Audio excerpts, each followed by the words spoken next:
Thank you for the wonderful music. I always enjoy you guys. You're so wonderful. And I'm so glad that you decided to leap forward this morning and show up. Leaping forward in this time zone is really very metaphysical, because when we leap forward into something new, and this time change is new, then we get to see things and do things and observe things that we didn't before. For instance, in the morning, we get to see what it's like in the morning when it's cloudy. And then we get to see the sunset in the evening, and it's usually not cloudy. So we get to see different things in different ways. The title of my talk this morning is, What the Heck Are the Keys of the Kingdom and Why Do We Want Them?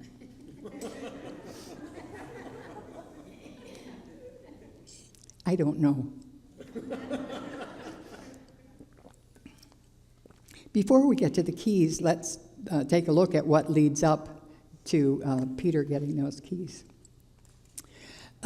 Jesus had, it was really iffy times when Jesus lived. The Romans occupied Israel, and in order to keep the peace, the Sadducees and the Pharisees, who were the religious community, were supposed to keep a lid on things. And then Jesus comes along and kind of blows everything up. He isn't out to start a new religion. He just wants everybody to get to a deeper religion, a deeper understanding. But that requires changes. If we're going to do that, that requires changes. So the Romans aren't too happy with him. So he had been once again questioned by the Pharisees and the Sadducees, and they've left that, and they've gone now, he and the disciples have gone to Caesarea Philippi. And when they get there, Jesus wants to know what people think about him. And so he's kind of, you can't take polls in that time, so he had to ask. And he says, who do those people say that I am? Want to take that poll? How do they see me? And so the disciples say, oh, John the Baptist, or Elijah, or Jeremiah, or one of those prophets.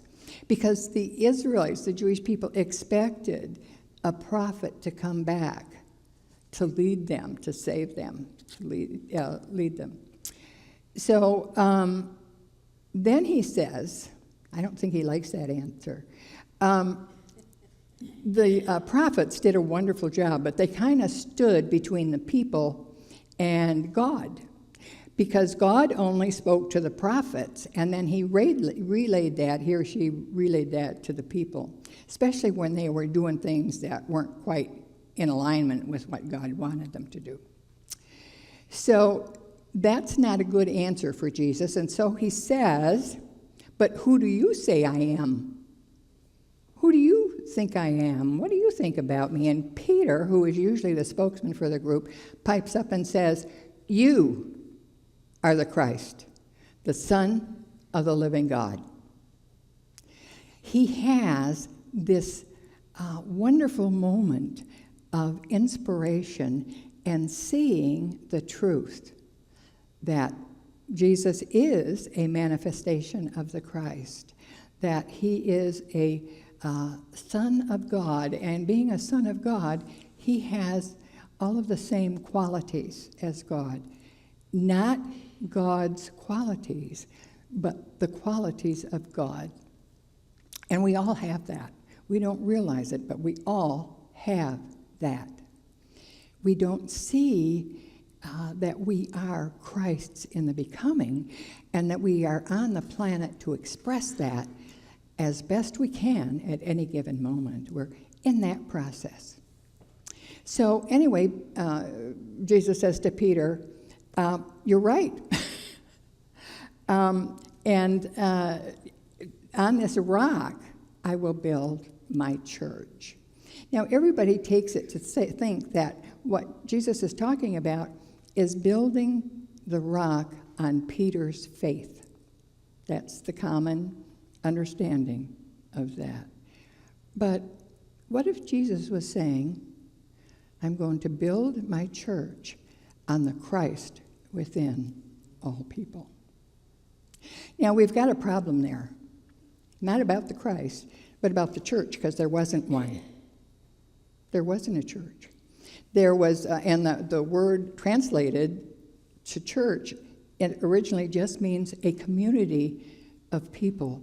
And so this community of people were the people that believed in the teachings of Jesus, and more than believed. There's a difference between belief and faith. When we believe something, we don't necessarily act on it or apply it to our life. When we have faith, it's an automatic part of us and an automatic response from the Spirit within us.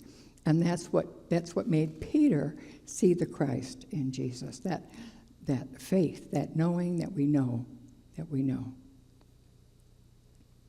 So he tells Peter, you're the rock, and I'm going to build this big church, and nothing can ever destroy it. It's going to be really great. And then Jesus says to Peter, because you have this wonderful inspiration and you know what the Christ is, I will give you the keys of the kingdom. Now, I have been on the internet. I have been on every spiritual book that I possess, and I cannot find what the keys are to the kingdom. A lot of churches make their own list of what the keys to the kingdom are. And they're so powerful. At that time, having a key to something was really powerful. The steward of the house would have the keys to every room, the treasure, took care of all the finances. So that key was a symbol of power. But what were they? I made my own list.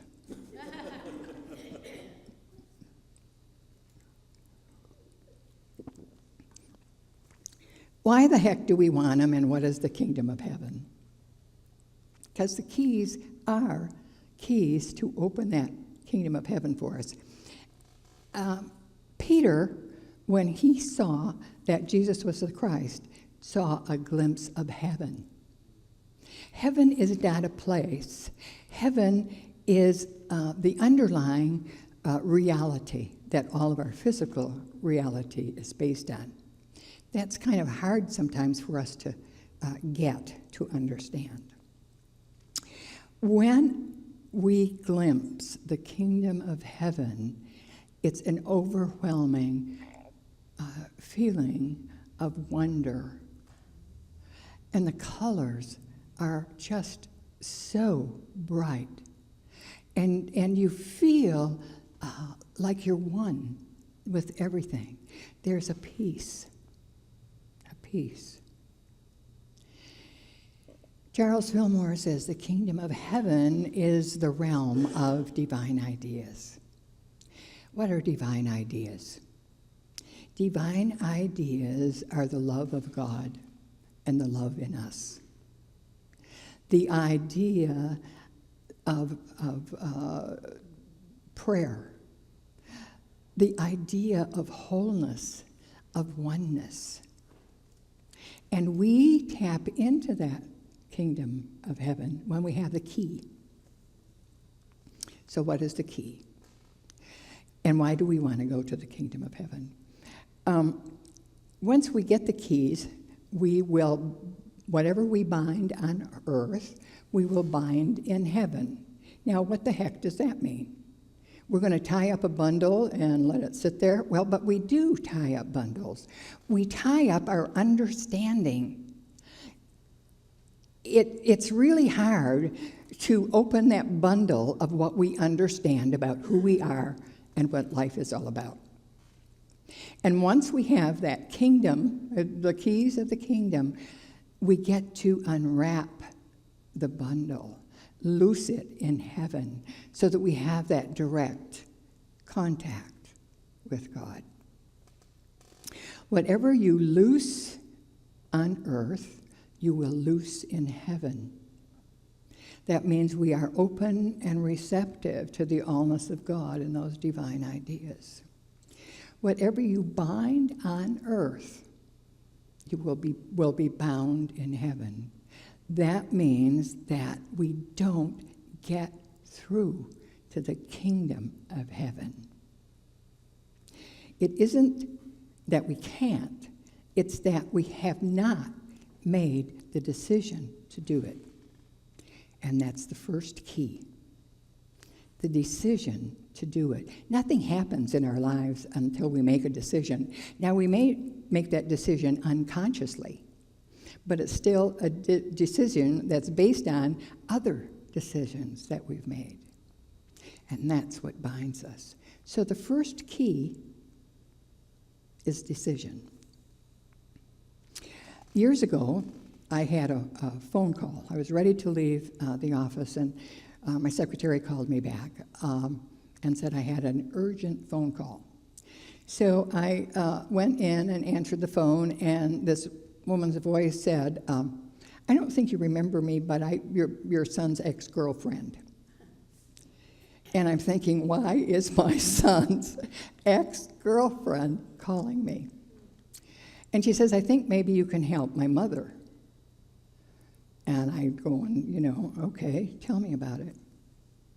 She said, my mother has been trying to make a decision about a life-changing move in her life.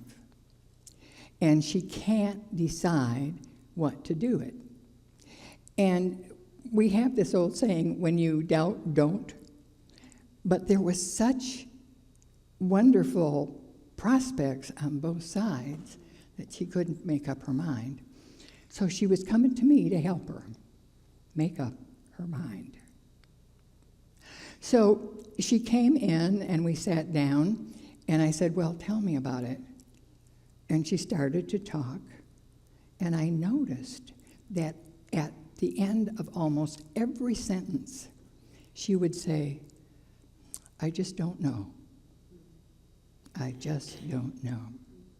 So we talked for a while, and it kept up. She was totally unaware of it. So I said to her, do you know that at the end of every sentence you say, I don't know?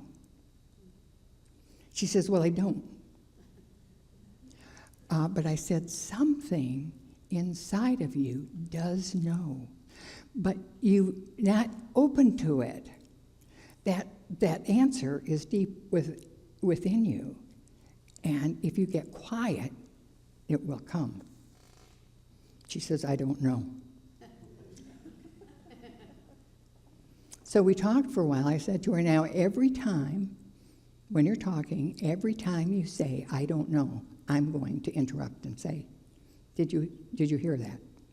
So we talked, and so it got kind of monotonous as she was talking because I was interrupting her after every sentence. And finally she said to me, well, what difference does it make? I don't know. And again I said, there's something within you that knows the answer. She had this decision all bound up. So I said, you need to be able to get to that answer. And one of the ways that you do it is to decide that the answer is within you, and you solidify that decision by listening to what you're saying, and then counter that with, oh, but I do know, because there's something inside of me that knows. And that will loose that in heaven, create an opening for her to make that decision. Well, I didn't hear from her. I think it was maybe 4 or 5 months. Didn't hear from her. And I didn't call to find out because it's not my business. You know, you do the work and you let people do what they do with that. And if they come back, that can be a good thing or a not good thing.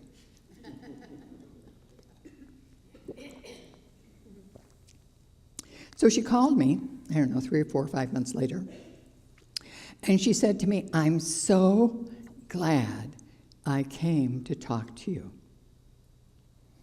because I made my decision, and it was absolutely the right decision. She said, not only that, but I've noticed how often that I say, I don't know, and remembered that the answer is within me, and began to say, but I do know, because there's something inside of me that knows.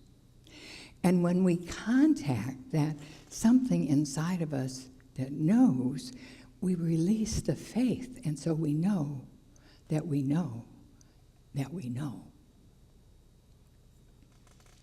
So we're chatting along, and she did not say, I don't know. But she did say, something else wonderful has happened.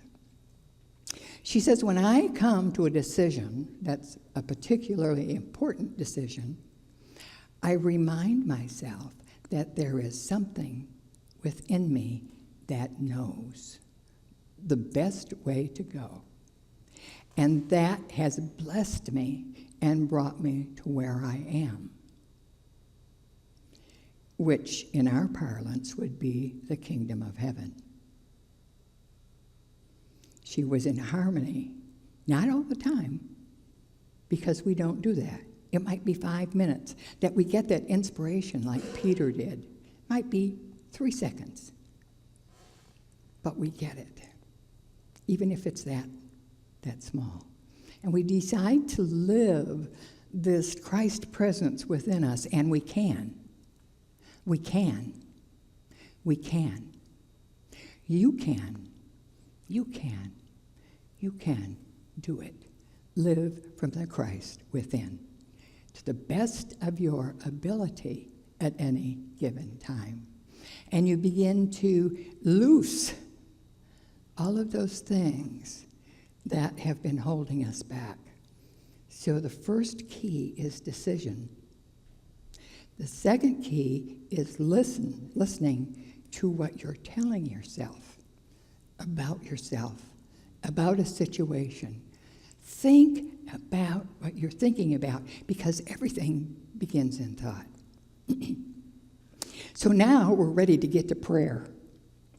We've made the decision, we're giving the thought, and now we're ready to get to the prayer, to deepen our faith, to loose on earth and in heaven our connection to Spirit, to the allness of God, to open our heart to that God part that's in us so that we express it. So that's why we want the keys to the kingdom. The keys, Jesus says, you look all over for the kingdom of heaven, but it's within you. Stop doing that. This kingdom of heaven within you knows. The Christ within you always knows. And if you forget that it's there, it's okay. It's just part of the process. And we bring ourselves back.